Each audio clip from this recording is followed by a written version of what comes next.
Parenting a struggling teen can be confusing. It's lonely, and it often feels hopeless.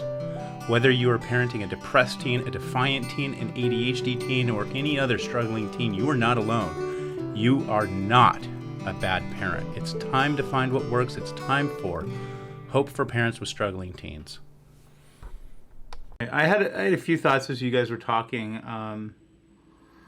It's interesting because one of the difficult parts of my job is working with families who are struggling, and then somebody gets sick, especially when the parents get ill or there's some other type of either trauma or just big event that is difficult to deal with, on top of the chaos that is already going on in the family.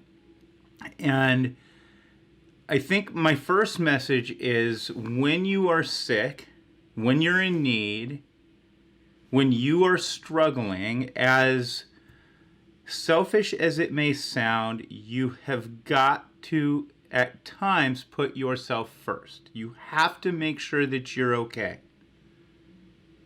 And you have to make sure that your marriage is okay. And so sometimes that means putting parenting on the back burner.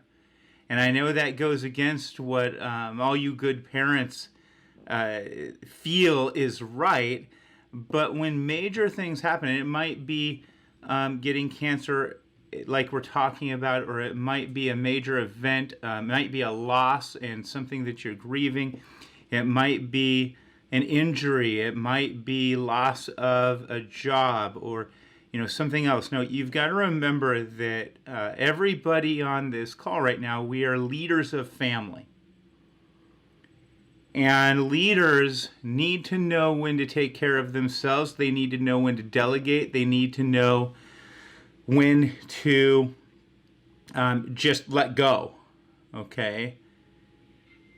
And when you become ill, or there's a major catastrophe, or a medium catastrophe, or even a minor catastrophe going on in your life, first you've got to figure out, can I delegate?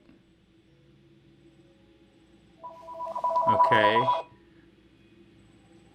So when you think about delegating and you've been struggling with your teen, a lot of times the conclusion you come to is, no, I can't delegate.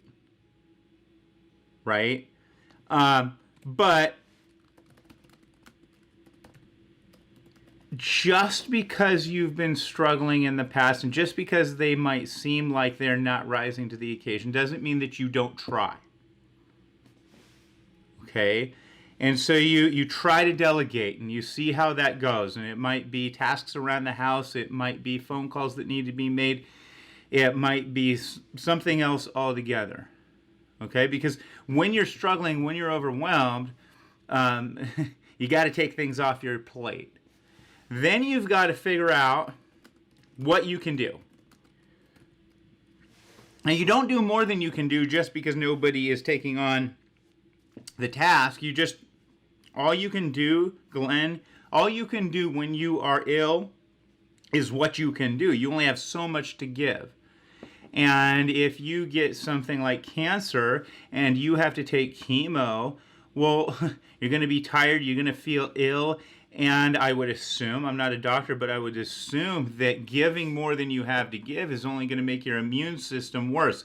It's only going to make the long-term prognosis worse. It's not going to be good for you. And so sometimes figuring out what you can do, in addition to that, you have to figure out what you can let go. That's really important. What can I let go? If I can't delegate it, if I can't focus on it, what the heck can I let go of? It's going to be so important. And I'm not saying there's not going to be consequences to letting things go, but if you don't let go during your intense times of need, when you're down or you are struggling, then you're going to make your situation worse, and the long-term consequences are going to be greater. Remember, when bad things happen in a family, when you're parenting struggling teens, we want to minimize the consequences. We're not necessarily going to fix everything. Okay? So you're going to try to delegate, then you're going to try to figure out what you actually can do, and then figure out what you're going to have to let go of.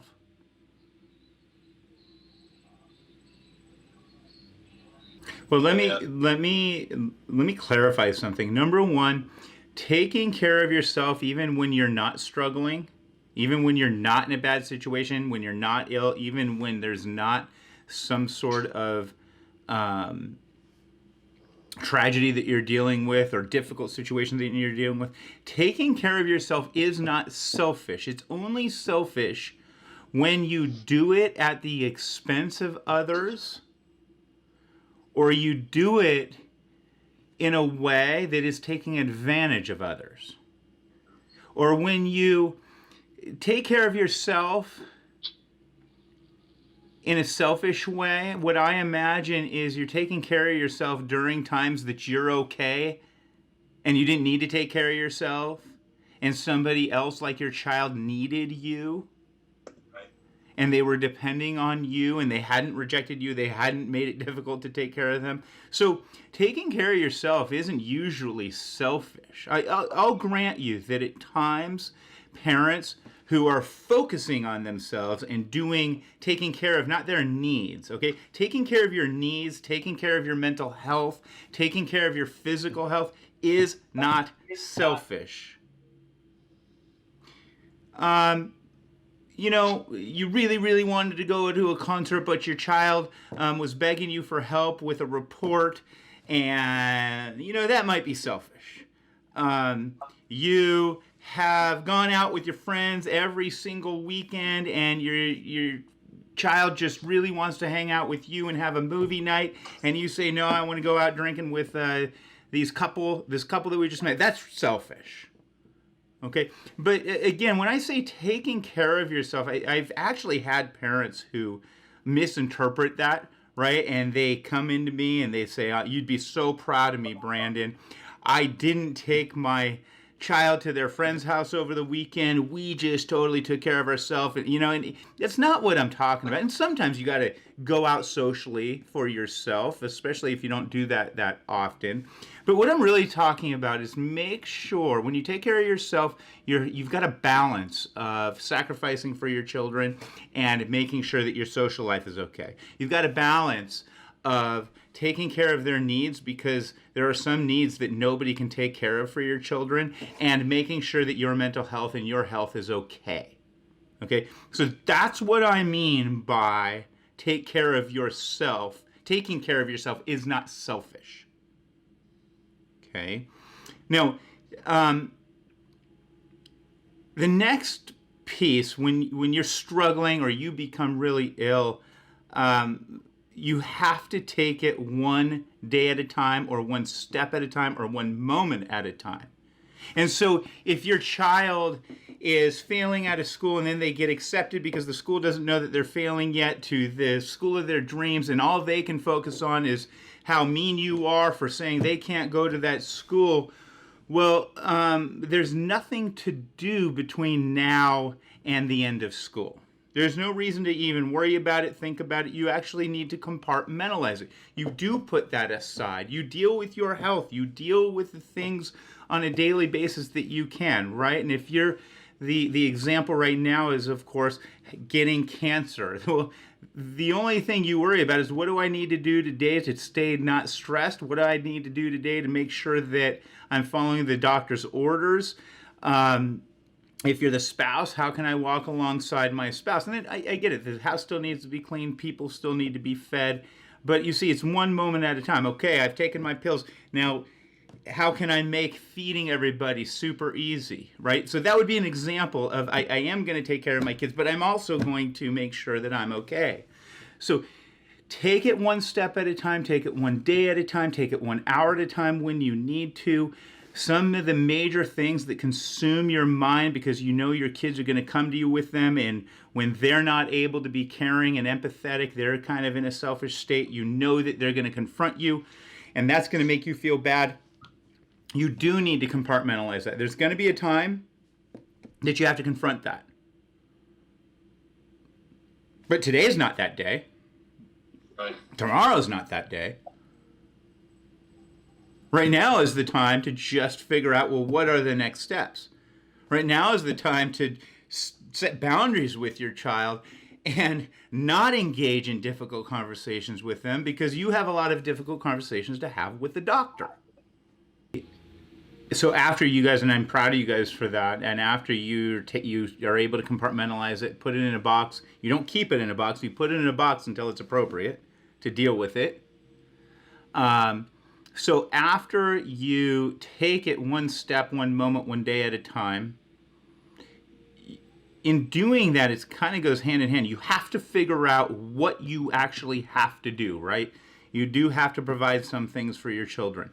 You do have to take care of some of your necessities, house stuff, right? So there's, and I suggest writing it down, because it can be really overwhelming to just try to think of everything that you just took for granted and did before. But when you're in crisis, it's good to just write down what you have to do so that you follow through. And sometimes in writing it down, you'll realize, oh, wait, I don't have to do that, or I can delegate that, right? And so that step almost takes you back to the first step, which is, is there anything that I can delegate? Okay. Now, so many people say this thing that I just heard, which is, I need to be strong. And I don't really know what that ever means, right? When I was younger and not doing the job that I'm doing, what I took that is you don't cry, you don't feel bad, you just kind of truck through it, and if it hurts, it hurts. If it and you don't burden anybody with knowing or caring for you, and you don't get angry, stay strong. And you never have to stay strong. Not in the way that I just listed. I think what's more important, and what saves lives actually, is staying healthy. So be strong, be healthy, not strong. And along with that comes something that I encourage all parents, all of you parents, to constantly seek out, which is seek out happiness. Seek out moments of happiness, seek out contentment, and that leads to feeling healthy. And I know it's really difficult during crises, but it is possible no matter what the heck is going on. And it might be focus on, in doing that and seeking out that happiness, it might be focus on finding a way to be positive. As corny as that sounds, finding a way to be positive sometimes means spending less time with that really difficult child that keeps putting you down, yelling at you, and making you feel terrible. It might mean setting more boundaries. It might mean a lot of things that go against what awesome parents are inclined to do. And so in doing that, I would remind everybody, in finding that, during crisis, finding that happiness, finding ways to take care of yourself, I would remind you of the hierarchy. Okay? Does anybody remember what the hierarchy is? God, self, marriage, parenting. Okay. The hierarchy that I'm talking about is God, self, marriage, then parenting. It's the parenting hierarchy. And it's not a selfish hierarchy. I'm not saying put your kids to the wayside. But what I'm saying is you've got to put God first, then yourself, then your marriage, so that you can be the best parent that you can be. So that you can, it's wild, because what I've seen over the last 20-something, 21 years of helping people, counseling people, is that when people in a healthy, balanced way keep that hierarchy, what happens is they actually feel like they can give more to their children. They feel like they can stay in a better mood. They feel like they can keep that balance that is so important for healthy parenting more often. So on the face of it, it seems really selfish. It seems like you're putting your kids last. But I would argue that that hierarchy is actually, in a roundabout way, making you the best parent that you can be, which we can argue is putting your kids first, right? Without putting them first.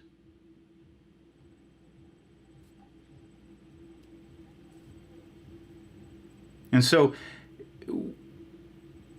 being strong shouldn't be a thing. Being healthy should be a thing. And in being healthy, you're putting God, self, marriage, parenting into play. So there's two responses for children, right? You've got some children, which I am sorry that you're not necessarily experiencing during crisis right now. But you have some children who rise to the occasion. They're totally empathetic. They get all the chores done. They start cooking. They do things they've never done. They feel really like bad and scared, so they are with you more and they do their homework better. And that's some children. I'm going to be honest. I don't think that's even a majority, probably a lot, but I think that a lot of children, a lot of teens especially, they might become angry and they have a wave of emotions. And at times they're really good and at times they're really bad. Or you've got some teens and children, not just teens, but younger children, who will become even more defiant and more difficult. Or this is the really unfortunate response, is they might actually get mad at the parent who's in crisis. So if your child is the type that is going to rise to the occasion, so to speak, my advice is let them comfort you, let them love you, let them take on more responsibility. Don't patronize them. That's really important.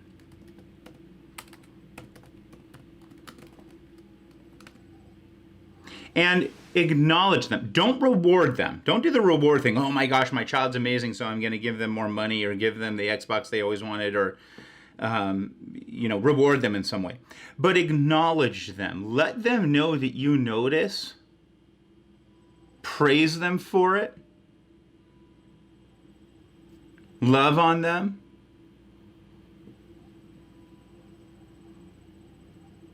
Now, if your child responds at times or the entire time the second way, which is angry or not rising to the occasion or not empathetic or not more helpful, maybe just stays the same or gets worse,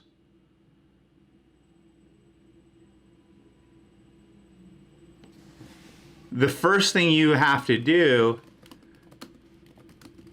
is, the first thing you've got to do is set boundaries.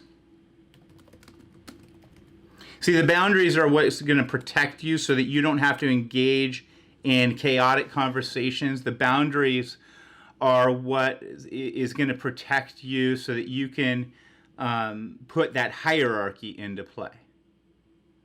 Now remember, boundaries are not reward and punishment. Boundaries are things that you control, ways that you can follow through. They're protective of you, not punitive of the person that you're struggling with. But you've got to set boundaries, and you've got to make sure that you never get caught up in the chaos and the arguments.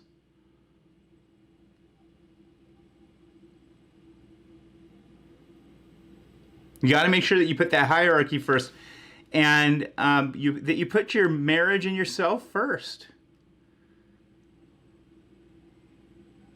Don't let that protecting that marriage piece is going to be so important. Remember, marriage, okay, a healthy marriage through crisis is going to teach so many lessons to the child. It's going to teach what's important. It's going to teach about family. It's going to model for them self-care. It's going to model for them love. And it's going to give them this safety feeling, oddly enough. Even if they resent you and get angry at you because you can't give them the things that they want, oddly enough, when the marriage through crisis stays strong, there's this safety piece. Now, if you're a single parent, if you can take care of yourself and model taking care of yourself, and you can find ways to show healthy relationship to those that you're closest to, what happens is you're still setting a great example and you're still teaching great lessons.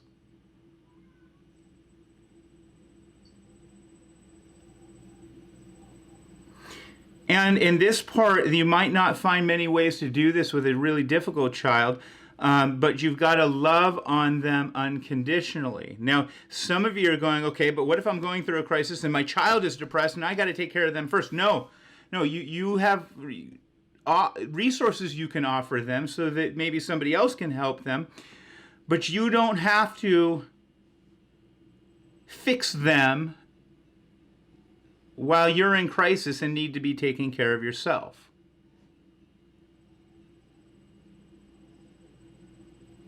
Okay?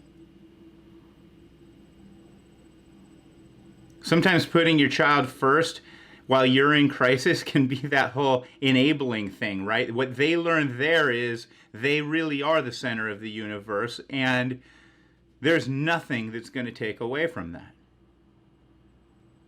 And I'm not saying, again, if you're sitting there going, yeah, but what if my child's suicidal? I'm not saying don't call the hospital in that crisis moment where they're suicidal and make sure that they're taken care of. But what I am saying is don't make your every waking moment about making sure that they're okay.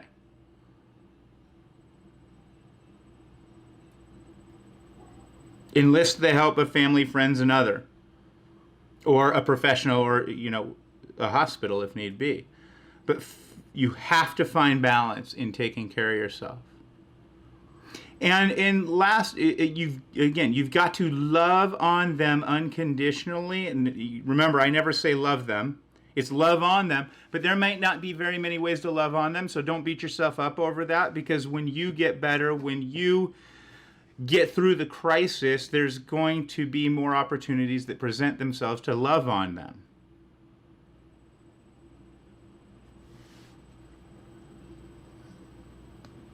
Now, the next thing that you've got to do when there's a crisis or you become ill, and again, for this example, we're talking about if you get something like cancer, next is you have to find support. Don't go it alone. And I mean possibly professional maybe, friends and family definitely, but be very careful, because there might be some friends and family that make things worse or drain you instead of fill you, and it's okay to set boundaries with them. So you find support professionally, maybe friends and family, definitely, as long as they're healthy, and you seek it out. You seek support out. You're gonna have to ask. You have to ask. If you're a part of a parenting group like this, you do bring it into the group, because there's a bunch of people that at least care enough about you to reach out and walk alongside you in the best way that they can. They're not going to fix everything for you, but you have to talk about it. Don't make it taboo, whatever's going on. So you have to talk about it. You've got to let people know so that they can maybe walk alongside you. Letting people know and talking about things, it creates opportunity. It opens up doors sometimes. When you're in crisis or when you're sick or when you're grieving, being healthy means that you have your feelings, the good, the bad, and the ugly feelings. Right?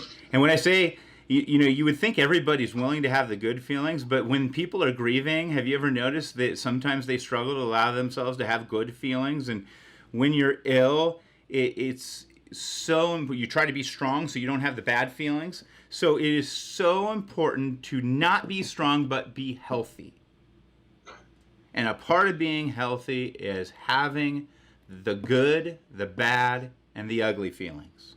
It's not weak. It's important to find ways to function.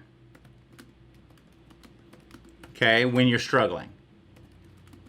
But not always. Because sometimes you're not going to function and you've got to rely on somebody else.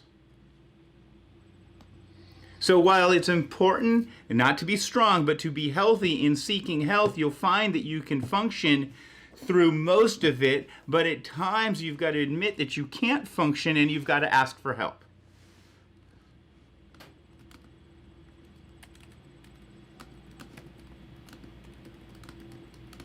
Does that make sense?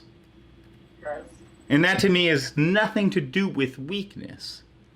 It's just we can't function fully all the time. That's why we have friends and family and support, and that's why we, if you're somebody who puts effort into balancing out your 6 pillars, what happens is in those times that you can't function alone, you can rely on other people, places, and things. But if you're somebody who has made your identity fully your kids and you don't function without that identity, and you haven't balanced out your 6 pillars, or you're not trying to balance out your 6 pillars, then guess what? You are going to struggle to ask for help or find that hobby that rejuvenates you so that you can get back to functioning during crisis.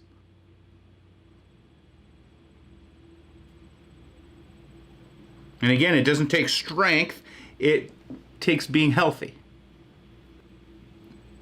We always hear that, laughter heals things and how important laughter is, but I don't know that we actually do the work to laugh. And I know that seems like, well, if things are funny or they're not funny. But at the end of the day, you can shift your attitude, right? You can surround yourself with certain people. You can put yourself in certain situations. And I would say just keep in the back of your mind. You know what? I'm sick. I need to laugh. Who's going to make me laugh? Which situations are going to make it most probable that I'm going to laugh? Who do I need to avoid so that I'm not totally feeling down and in the muck? But take the initiative to set yourself up for more laughter. What shows should I watch because it's going to make me laugh? What shows do I need to stay away from because as much as I'm addicted to it, it's going to make me feel worse? What podcast should I listen to? What podcast do I need to stay away from? So I think a part of taking care of yourself is knowing that when you're in crisis, not just people, but certain things you need to stay away from, and certain people, places, and things you need to seek out more. Absolutely. You guys brought up another, I think, really important issue that we haven't talked about in a while. I don't even know that we fully addressed it completely. And the way that I wrote it down is, what do you do if your child gets into a school that you can't afford, or has an opportunity that you don't agree with, or wants to do something that in their mind they should and can do, but you're either not on board, can't provide it, or won't provide it? You don't sacrifice your morals. You don't sacrifice your finances to the point that you're in ruin. Just because they want it and are going to judge you. Sometimes you just have to admit you either don't agree, you're not willing to participate, or you can't afford something. And the backlash might be judgment, might be frustration. Sometimes your children are going to make decisions that are healthy for them in that moment, and they're not harming other people, and you don't have control over it. And my advice is, do not, even if you don't agree, especially if it's over financial stuff, Don't get in the way of their journey. Don't ruin your relationship trying to sway them otherwise. I'm not saying don't give your opinion. Give them facts, give them resources, but don't ruin the relationship. And remember, it's not your journey. Now, that's different when they're asking for money that you don't have to go to a college that they really, really want to go to, or when they're asking for your car and your finances to do that thing that's getting in the way of them finishing school or finishing assignments, right? I'm not saying participate in that opportunity they have that goes, that is something you think is going to be detrimental to their life, right? There's a big difference between, hey, I'm going to take this job that doesn't pay me that much, and hey, mom, dad, I need you to fund me doing this job because I'm not going to be able to pay for myself, so I want you to make it easy for me to do this thing that is making it so that I can't afford things, right? You see the difference in that?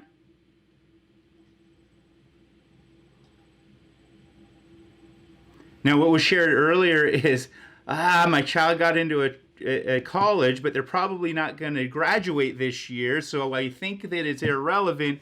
And on top of it, even if they can go, we can't afford it, and they haven't done what it takes to be able to go on a scholarship or go in a way that is affordable to the family. And I know that college is a funny thing because they take a look at your finances. Your children are adults going to an adult college, but they take a look at your finances, and you're the ones who sometimes have to make the sacrifice and take the risk and make investments. And so something we've talked about before is you don't invest if you think that it's a bad investment, even when it's your child. Now, I'm not saying, I know that some parents just don't believe in their children and their children haven't given them reason to not believe. But when your child's failing their senior year of high school and they're asking for massive amounts of money, I think it's okay to say, hey, your behavior, your habits right now aren't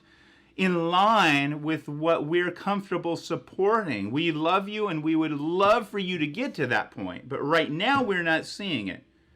Right? And then their response is, no, I promise, I can't believe you're ruining my life. You're not going to give me the finances, the $100,000 to go to school. And that's where you got to remember, hey, protect your finances. Stick to your gut feeling and your morals and your values. And just because you don't invest in your child when they think you should invest in them doesn't make you a bad parent. You do have to use discernment. As long as you're not in a vengeful place or a resentful place, as long as you are making sure that you're protecting yourself in a healthy way, not trying to teach them a lesson, right? It's not about, oh, I'm going to teach you because you didn't do what we wanted you to do. It's just, hey, this doesn't make sense right now. And we hope it makes sense later. We love you and we want to support you in your education and everything we believe you can do with your life. But we also have to use discernment.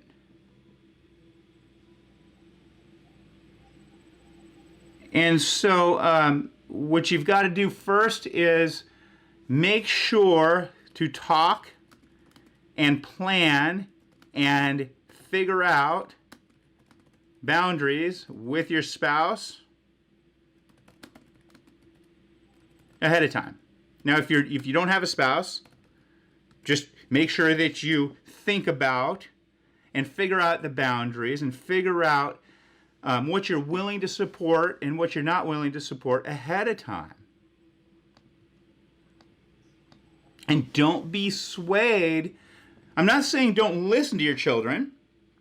Sometimes the teens have some good insight and information that you might not have had. As do what you can afford, right? Do what you can afford, both financially, physically, and mentally. And do what your morals and your values tell you to do. And discard what society is telling you you're supposed to or should do. Right. That is so important. Look, I think we all know society gets it wrong a lot of the time. Your neighbors get it wrong a lot of the time. Even your family that you adore gets it wrong a lot of the time. And so if you stick to making these difficult decisions when your children really, really want something and they're almost convincing because of their emotions, just think about what your morals and values are. Think about what you can afford financially, physically. Physically means like what you can do time-wise, what you can afford financially, physically, and mentally. And then think about, well, is society, or do I have a neighbor, or do I have a friend, or are my parents telling me something that's swaying my decision? And does that, if it's not in line with your morals and values, get rid of it. Just don't even consider it. Anybody who is telling a child that going to a community college first is bad or less than is completely ignorant. Well, I went to one. Yeah, well, number one, some of the best teachers are at community colleges because working for community colleges is a much better gig than many of the major universities. Number two, there's so much money and resources going into community colleges that other colleges have to get on their own that it's ridiculous. And so, look, the teaching is not worse. Sometimes the teaching is better. I'll give you, you were probably not going to go from a community college baseball team into the major leagues. Okay, that's the one thing I'll give you. So if you have a full ride somewhere, go take that full ride somewhere. But going into debt for college is sometimes not smart. Sometimes it is and sometimes it's not. And so I think we as a group need to make sure that nobody feels bad, nobody feels down for the decision they're making regarding college. If they're going, awesome. If they're going to trade school, awesome. If they're going to a major university, awesome. If they are going to Stanford, awesome. But sometimes our judgments or other people's judgments of schooling and the journey that children are supposed to be on gets in the way of their darn journey. It gets in the way of what is supposed to happen, what is going to be good, and what is going to lead to their greatest success. Now, I'm not saying if you have a child that's doing nothing that you shouldn't encourage them, set boundaries with them on how long they can stay in your house and do nothing. And I'm not even saying that you can't encourage and promote that schooling is a good thing. But be very careful about talking down regarding certain schoolings. Be very careful about saying, oh, you're smarter than that. Be very careful about the comments that not only put your child down, but might put another child or one of their best friends or somebody that they marry or somebody who is your neighbor, right? I mean, there are so many successful people that come from different educational backgrounds. Okay, again, it's that fine balance. You guys know I love the word balance. You have to have a balance of encouraging and letting your children know what's out there and wanting them to do well in school so that they create as many options as possible. But you've also got to remember that judgment, talking down, being negative about anybody's journey has never helped somebody. It has never turned out good. And I'm bummed that there are teachers out there. I never heard that, so I'm bummed to hear tonight that there are teachers out there telling kids that they're less than and that they aren't good because they're going to community college. Off the top of my head, I can think of at least 10 very, very, very successful people who went to community college. I can think of another 10 who didn't go to college at all. I can think of 10 who went to Ivy League schools. So I am so bummed to hear that people are talking down about community college. That I think that you bring up another issue that's important. I'm going to end after this, but I want to comment on it briefly. Okay? That I have the money and I really want my child to go to the big school or out of state, and I don't want them to have the influences of at home. Now remember, set your boundaries. I didn't say you have to participate in anything that goes against your morals and values, right? If your child's doing drugs and not doing well at home, and you want to set boundaries, hey, look, I don't know what those boundaries might be. It might be, hey, while you're doing the things that you're doing, you're going to have to find somewhere else to stay. We'd be happy to provide you lodging in that town where we know there's good influences in the school, and here we just aren't in agreement with what's going on in your life. We love you. We still want to see you and be in relationship with you is a much different message, than anger and hostility. But again, I'm not even saying that boundary should be set. You've got to do a gut check, and you've got to ask yourself, what's my relationship like, and what boundaries do I want to set? How important is this to me? How much is their behavior or their decision going against my morals and my values? Okay, how much do I feel like I'll be participating if I provide this opportunity? And I can't answer those questions for you. It might be, hey, going along with it and them keeping the friends that they have, staying at home and going to community college is going to be the best. See, we don't know the future. I think a lot of parents try to tell the future before they make decisions rather than just saying, what is healthy? How can I remain healthy even though something I don't want to happen is happening? What am I willing to participate in? What do I really, really feel strongly about not participating in? What resources am I willing to give? What resources am I not willing to give? And then once you make a decision, focus on the relationship and move on. There's no right answer, and there's just some difficult decisions. And so don't beat yourself up, and don't try to make the right decision based on telling the future, because none of us can tell the future.